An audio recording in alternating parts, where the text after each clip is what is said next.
இன்றைக்கான வீடியோவில் என்ன நடக்குன்னு சொல்லிட்டு பார்க்கலாம். வீடியோக்குள்ளே போகிறதுக்கு முன்னாடி நம்ம சேனலை சப்ஸ்கிரைப் பண்ணிவிட்டு பக்கத்தில் இருக்க லைக் பட்டனை தட்டி விட்டுருங்க. வீடியோ வந்துட்டு செம்ம இன்ட்ரெஸ்டிங்காக இருக்குது. சரி வாங்க வீடியோக்குள்ளே போகலாம். ஃபஸ்ட்டு சீனில் வந்துட்டு வீராவோட தங்கச்சி வீட்டில் வந்து நின்று சத்தம் போட்டுட்டு இருக்காங்களே, அந்த சீன் தான் காமிச்சிட்டு இருக்காங்க. வீராவோட அம்மா சொல்லிட்டு இருக்காங்க, உனக்கு அவன் நல்லது தானடி பண்ணியிருக்கா அப்படின்னு சொல்ல, எனக்கு அவன் எந்த நல்லதுமே பண்ணக்கூடாது, என் அண்ணன் இல்லாமல் போனது காரணம் அவன் தான். இந்நேரம் அவன் இல்லைனாலும் என் அண்ணன் உசுரோடு இருந்தால் எனக்காக வந்து நிற்கும், அதை இல்லாமல் ஆக்குறது இவன் தானே. அவனை பார்த்தாலே எனக்கு கோங்கோமாக வருது, அவனுக்கு வந்துட்டு சை அப்படின்னு சொல்லிட்டு விறுவிறுன்னு அங்கேருந்து கிளம்பிடுறாங்க. அப்புறமேட்டு என்னம்மா இவ எப்படி பேசிட்டு போறா அப்படின்னு சொல்லிட்டு வீரா சொல்ல, அவ சொல்றது சரிதான் அப்படின்னு சொல்லிட்டு கண்மணியும் விறுவிறுன்னு அங்கேருந்து கிளம்பிடுறாங்க. அடுத்த சீனில் வந்துட்டு வீட்டில் எல்லாரும் இருக்காங்க. அப்போ போல் வந்துட்டு பத்திரிக்கை சாம்பிள்லாம் கொண்டு வந்திருப்பாங்க போல். வீரா எங்கே அப்படின்னு சொல்லிட்டு பார்த்து கொடுக்க, வீரா வந்துட்டு வீட்டில் இருக்க எல்லாரையுமே கூப்பிட்றாங்க. பத்திரிக்கை அடிச்சிருக்க பாரு அப்படின்னு சொல்ல எல்லாருமே வாங்கி பார்க்குறாங்க. இந்த பத்திரிக்கைக்கு எவ்வளோ செலவாச்சு அப்படின்னு சொல்லிட்டு கண்மணி கேட்க, அதெல்லாம் உனக்கு எதுக்குக்கா, பத்திரிக்கை பிடிச்சிருக்கல அதை மட்டும் பாரு அப்படின்னு சொல்ல, இல்லடி எவ்வளோ செலவாச்சுன்னு கேட்கணும்ல அப்படின்ற மாதிரி மறுபடியும் கேட்குறாங்க. அதெல்லாம் ஒன்றும் வேணாம், பத்திரிக்கை நல்லா இருக்குல்ல, சரி நம்ம கொண்டு போய் அவங்க வீட்டில் போய் கொடுத்துட்டு வந்துடலாம் அப்படின்னு சொல்லிட்டு வீரா கூப்பிட்றாங்க ராமச்சந்திரன் அவங்க வீட்டுக்கு. அதுக்கு வந்துட்டு அவங்க தங்கச்சி வந்துட்டு நான்லாம் வரல அப்படின்னு சொல்லி, இப்போ வரவையா மாட்டையா அப்படின்னு சொல்லிட்டு மிரட்ட, சரிக்கா போகலாம் அப்படின்ற மாதிரி அவங்க தங்கச்சி சொல்லிடுறாங்க. அடுத்து வந்துட்டு கண்மணி ஃபோட்டோவை பார்த்துட்டே அவங்க பழைய காதலன் இருக்காங்கல்ல, இறந்தாங்கல்ல, அவங்க ஃபோட்டோவை பார்த்துட்டே ஃபீல் பண்ணிகிட்டு இருக்காங்க. அவங்க வந்துட்டு சொல்லியிருப்பாங்க, கடைசி வரைக்கும் நான் உன்னை வச்சு பார்த்துக்கிடுவேன், நான் இப்போ வந்துட்டு வெளிநாடு வேலைக்கு போகிறேன், அதுக்கடுத்து நான் திரும்பி வந்ததுக்கப்புறம் டும் டும் டும் அப்புறம் குவா குவா தான் அப்படிலாம் சொல்லியிருப்பாங்க. அதை யோசித்து பார்த்துட்டு கண்மணி ஃபீல் பண்ணிகிட்டே உட்காந்துட்டு இருக்காங்க. பாப்பா அப்பா இல்லைனாலும் அம்மா உன்னை நல்லா பார்த்துக்கிறேன் அப்படின்னு சொல்லிட்டு வயிற்றுலலாம் கை வச்சு பேசுகிறாங்க. ஐயோ இன்றைக்கி டேப்லெட் சாப்பிடவே மறந்துட்டேனே, இப்படி தான் எப்படியாவது மறந்துடுறேன் அப்படின்னு சொல்லிட்டு விறுவிறுன்னு டேப்லெட் எடுத்து போகிறதுக்காக போகிறாங்க. அப்போ திடீர்னு அவங்க தங்கச்சி அம்மா அப்படின்னு சொல்லிட்டு அலற சவுண்டு கேட்க, எடுத்த டேப்லெட் எல்லாம் அப்படியே வந்துட்டு டேபிள் மேலே வச்சுட்டு குடுகுடுன்னு ஓடி போகிறாங்க. என்னடி என்ன ஆச்சு அப்படின்னு கேட்க, பாத்திரத்தெல்லாம் விலைக்கு வச்சு அது எல்லாம் என் காலில் விழுந்துருச்சு அப்படின்னு சொல்லிட்டு அவங்க தங்கச்சி சொல்ல, ஐயோ பார்த்து அப்படின்னு சொல்லிட்டு அவங்க எல்லாத்தையும் எடுத்து வச்சுக்கிட்டு இருக்காங்க. இந்த பக்கம் வீரா வந்துட்டு ஹெட்செட்டை காணும் அப்படின்னு சொல்லிட்டு தேடி அலைஞ்சிட்டு இருக்காங்க ரூமில். அப்போ வந்துட்டு எடுத்ததுக்கப்புறம் இந்த பக்கம் திரும்பி பார்த்தா டேப்லெட்ஸாக இருக்குது. இது என்ன டேப்லெட்ஸ் அப்படின்னு சொல்லிட்டு கையில் எடுத்து வச்சு பார்க்கறதுக்காக போகிறாங்க, ரீட் பண்ணுறதுக்காக. அதுங்களே கண்மணி வந்து பிடுங்கிடுறாங்க. இது என்னோட தான் கொடு அப்படின்னு சொல்ல, நீ எதுக்கு இவ்வளோ மாத்திரை போட்டுக்கிட்டு இருக்க, என்னாச்சு உனக்கு அப்படின்னு சொல்லிட்டு கேட்க, அதெல்லாம் ஒன்றும் இல்லை அப்படின்னு சொல்லிட்டு கண்மணி தெருதுன்னு முழிச்சிட்டே நின்றுட்டு இருக்காங்க. அப்போ அவங்க அம்மா வர்றாங்க.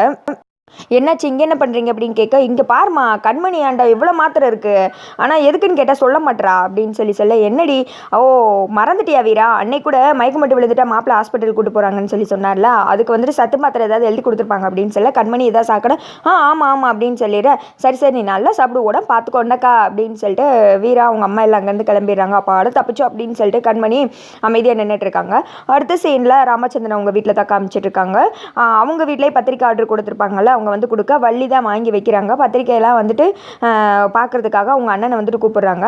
வந்ததுமே பத்திரிக்கை தானே நான் தான் அடிக்க கொடுத்துருந்தேன் அப்படின்னு சொல்லிட்டு எல்லாம் ஓப்பன் பண்ணி பார் வள்ளி அப்படின்னு சொல்ல, வள்ளி தான் ஓப்பன் பண்ணி பார்க்குறாங்க. பார்த்தா அதில் மாறன் பேர் இல்லை.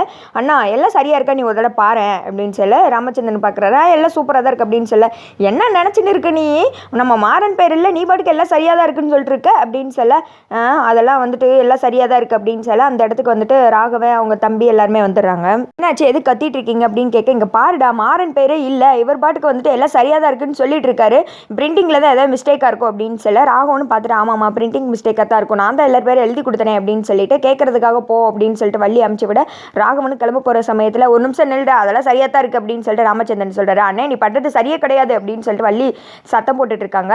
எல்லாம் சரியாக தான் இருக்குது, இப்போ இவன் என்ன சாதிச்சிட்டான்னு இவன் பேரை போட சொல்கிறேன், இவன் பேரை போட்டால் அவங்க குடும்பம் வந்துட்டு எவ்வளோ கஷ்டப்படும், இவனால் அவங்க குடும்பத்தில் 2 உசுர் போயிருக்கு அப்படின்ற மாதிரி சொல்ல, சரியாக போச்சு இப்போ தானே தெரியுது எனக்கு, வர்றதுக்கு முன்னாடியே வந்துட்டு குடும்பத்தை பிரிச்சுட்டு வந்துட்டா அப்படின்னு சொல்லுவாங்கல்ல, அது எல்லாம் சரியாக தான் இருக்குது அப்படின்னு சொல்லிட்டு வள்ளி இந்த பக்கம் சத்தமாக பேச ஆரம்பிச்சிட்டேன். இங்கே பாரு அவங்களுக்கு இதுக்கு சம்மந்தமே கிடையாது, நான் தான் வந்துட்டு போட வேணான்னு சொன்னேன், அவங்களாம் இதில் இழுக்காத வள்ளி எல்லாம் பேசிகிட்டு இருக்காது அப்படின்னு சொல்ல, தம்பி பேரை போட்டே ஆகணும் அப்படின்ற மாதிரி இவங்க 2 பேர் சொல்லிட்டு இருக்கா. அப்போ நான் எடுத்த முடிவு தப்புன்னு சொல்கிறீங்களா அப்படின்னு சொல்லிட்டு ராமச்சந்திரன் கத்திட்டு இருக்காங்க.